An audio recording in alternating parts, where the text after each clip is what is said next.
अवकाळी पावसाने जालना जिल्ह्यामध्ये अक्षरशः थैमान घातलेला आहे। त्यामुळे सध्या जे उन्हाळी पिकं आहेत त्यांना मोठा फटका बसलेला आहे। त्याचबरोबर जे फळबागा आहेत त्यांना देखील मोठ्या प्रमाणात जे नुकसान झाल्याचं खरं तर पाहायला मिळते। आणि मी सध्या घनसावंगी तालुक्यातील शेतकऱ्यांबरोबर आहे आणि आपण पाहिलं तर सध्या घनसावंगी तालुक्यात देखील मोठ्या प्रमाणात शेतकऱ्यांच्या पिकांचं नुकसान झालेलं आहे। आपण काही शेतकरी आहेत त्यांच्याशीच बोलण्याचा प्रयत्न करूयात। दादा, काय सांगाल, तुमच्या किती नुकसान झालेलं आहे? सध्या कोणत्या कोणत्या पिकांचं नुकसान आहे? माझी ज्वारीच होती, ज्वारी काढून पडलेली होती, वादळ होता, पाऊस होता, पावसाने सगळं म्हणजे ते खराब झालं आणि गारा पण काही तुरळक पडल्या काही, त्यामुळे ते जमा करायला आज तर दिवसभर वापसा सुद्धा जाता येत नाही शेतामध्ये, इतकं चिखल आहे।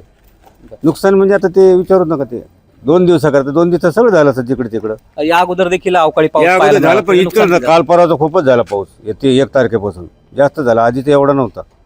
या 2-3 दिवसात एप्रिल लागल्यापासून जास्त नुकसान झालं पावसामुळं। काय आमची तर रबीची ज्वारी होती म्हणा, आता उन्हाळ्याची गोष्ट सोडून द्या। अगदीच आपण पाहिलं तर काल जो पाऊस झालेला आहे त्यामध्ये पिकांचं जे प्रचंड नुकसान झालेलं आहे।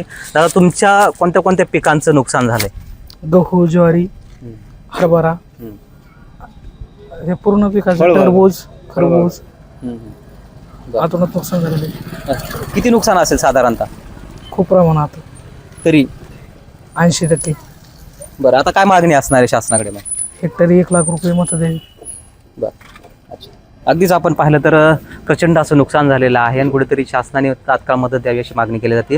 दादा, तुमचं किती नुकसान आहे सध्या? आमचं नुकसान भरपूर झालेलं आहे। टरबुजाचं नुकसान झालेलं आहे, टरबुजाला कोणी घ्यायना, पावसामुळे जास्तच झालं। हेक्टरी किती म्हणजे तुम्हाला मदत हवी आता सध्या? हेक्टरी तरी 50,000 रुपये द्यायला पाहिजे कमी कमी। पंचनामे झालेत का तुमचे? नाही, काहीच नाही, पंचनामे नाही, काही नाही। बरं, या अगोदर जे अवकाळी पाऊस झालेला होता त्याचे तरी पंचनामे झालेत का? नाही, काहीच नाही झालं, काहीच नाही झालं। बरं, आता काय मागणी असणार आहे मग या माध्यमातून? मदत द्यायला पाहिजे सरकारने। बरं, अगदीच कुठेतरी मदतीची मागणी होतीये। तुमचा पंचनामा झालाय का दादा? नाही, माझा पंचनामा नाही झाला, काही नाही। याच्या अगोदर बी तळं फुटलं होतं माझ्या शेताच्या वरती, तर माझा भरपूर नुकसान झालं। शासनाने काही मदत केली नाही, फक्त पंचनामा करू SDM आलते, तहसीलदार आलते, त्यांनी काहीच केलं नाही। आता सध्या माझं ज्वारी आणि गहू आणि उन्हाळी बाजरी याचा भरपूर नुकसान झालेलं आहे सध्या। म्हणजे आम्ही कवरक नुकसान सहन करायचं। याच्या अगोदर तळं फुटलं, पाऊस भरपूर पाऊस झाला, तळं फुटलं, तर आम्ही त्यांना अर्ज दिलता की तळ्याची जे भीत आहे हे नुकसानदायक आहे, हे कधी धोका देऊ शकते, आणि आमचं नुकसान झालं। आता आम्ही आता जर हवाला दिल झालो एकदम, म्हणजे कवरक आम्ही सहन करायचं, म्हणजे शासनाची मदत काही येत नाही। आता सध्या इतकं नुकसान झालेलं आहे, गहू सगळं वाऱ्याने झोपलेलं आहे, ज्वारी वाऱ्याने झोपली आणि उन्हाळी बाजरी वाऱ्याने झोपली, आणि पाऊस 2 दिवस 1 तारखेचा आणि 2 तारखेचा भरपूर पाऊस झाला तिकडं। नुकसान आम्हाला 1 लाख रुपये हेक्टरी मदत शासनाकडून भेटावं। अगदीच आपण पाहिलं तर कुठेतरी प्रचंड असं नुकसान झालेलं आहे, त्यामुळे हेक्टरी अशी 1 लाख रुपयाची मागणी केली जाते। तुमचं साधारणतः किती नुकसान आहे? कारण तुम्ही काल एक निवेदन देखील दिलेलं आहे तहसीलदारांना, काय मागणी होती?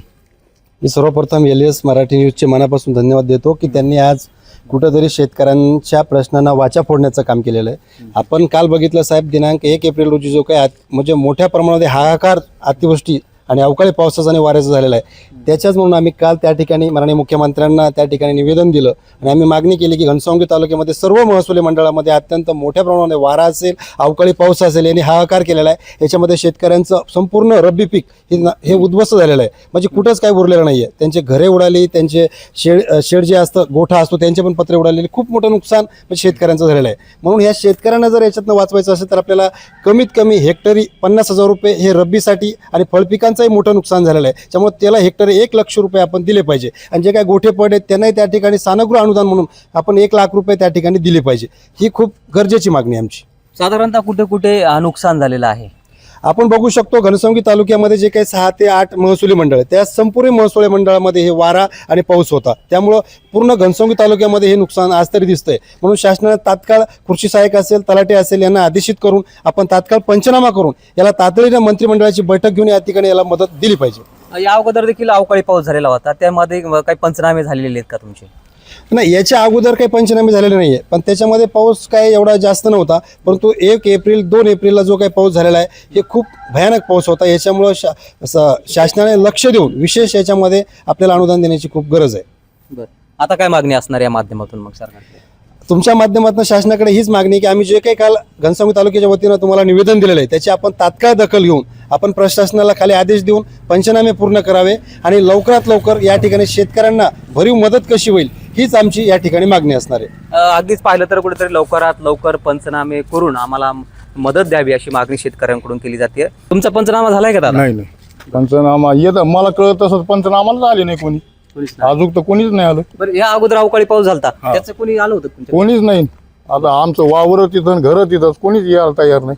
आता गरीब लोकांनी काय केले पाहिजे? कमीत कमी काहीतरी आमचे बंधू म्हणले 5-50 हजार काय द्यावा अशी मदत पाहिजे आम्हाला. आता तुम्हाला सांगतो आता चला ज्यावरी पडलेली सगळे त्या गाडीनं सगळे कणसं फुटून ज्यावरी राहणार झालेली आता ज्यावरी पेराचं काम नाही तीच ज्यावरी उगणार काय करणार मग?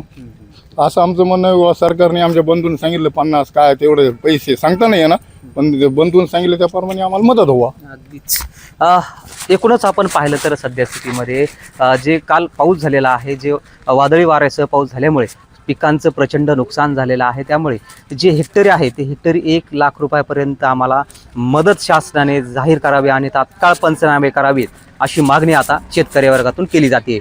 अजय गाडे, LS मराठी, घनसावंगी, जालना.